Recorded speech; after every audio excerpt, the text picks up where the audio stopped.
So today I'll be teaching you about dachshunds, otherwise known as wiener dogs or doxies. So today I'll teach you about the history of dachshunds, the health of dachshunds, and the characteristics and traits of each dachshund. So I've had dachshunds all my life, and I'm very confident I can teach you a lot about dachshunds. The shape and the characteristics of dachshunds have always sparked an interest in me.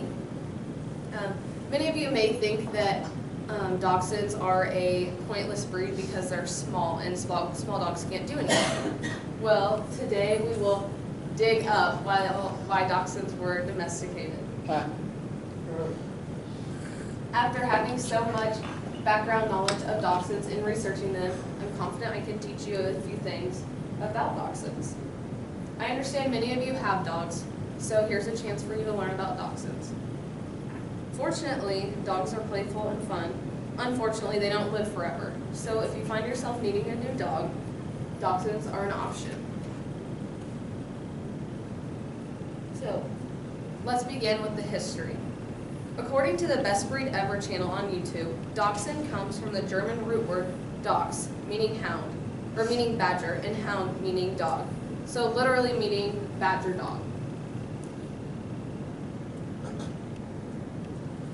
So the dachshund was domesticated in Germany, and it was domesticated to dig up badgers.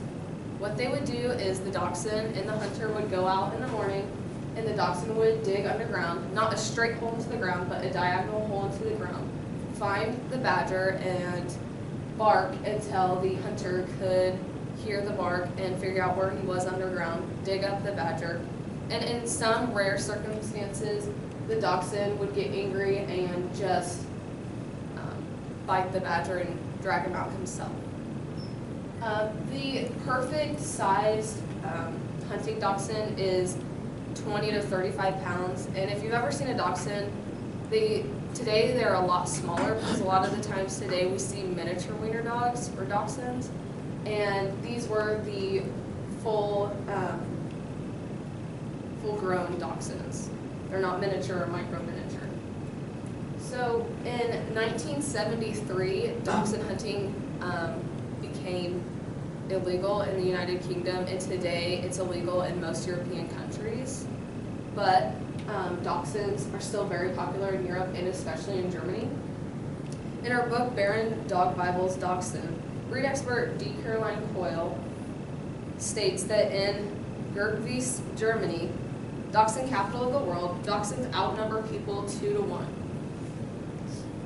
So here's just a picture to show that most everyone has 2 dachshunds, or they have more, and that averages that out.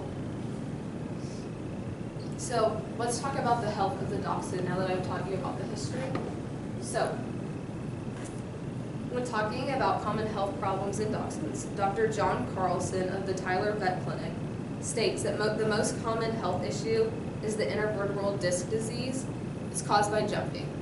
Now, common sense would tell you that a dog with such short legs and such a long body, the spine just can't keep up with it. So activities like jumping is really hard on the spine. Now, the intervertebral disc disease usually takes place in the lumbar region or the cervical region, the lower back.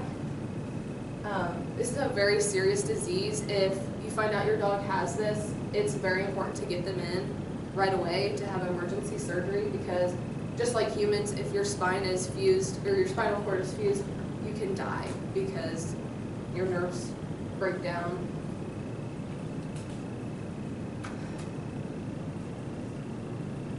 So now let's talk about the different kinds of dachshunds.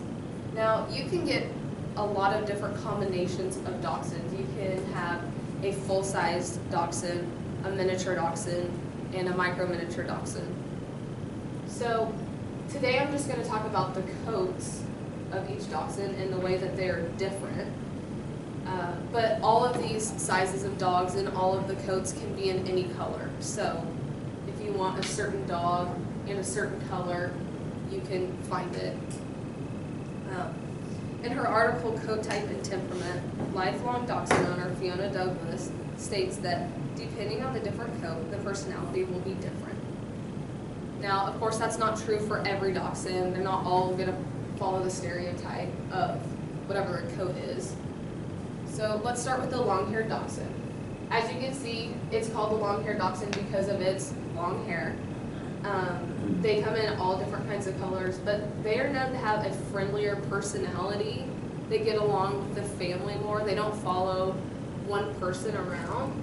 I would say a pro to having this dog is it wouldn't shed, but a con would be that you'd have to get it trimmed. So now let's talk about the smooth-haired wiener dog, also known as the short-haired wiener dog. This is the one you probably see the most. This one is not particularly good with a family. It's not very friendly towards kids or babies. It's more snappy sometimes, but it's still playful and it can be friendly once it warms up to you. This again comes in all colors and shapes.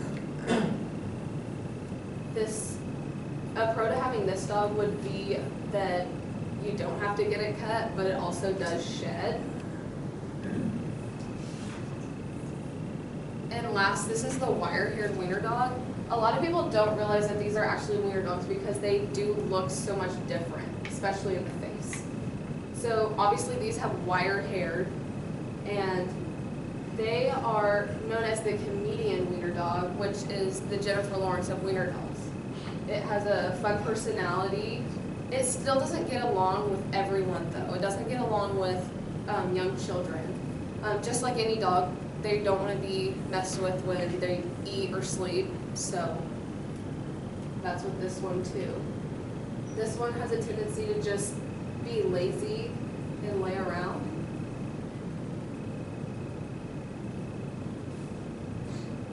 So now that I've taught you about dachshunds, I've taught you the history, the health, and the different characteristics. I hope that if you consider a dachshund, you can either consider or rule it out. But if you do find yourself wanting a dachshund, now you may know what type you would want, and you understand the concerns with the dachshund, and know where it came from, and that it's not just a pointless dog.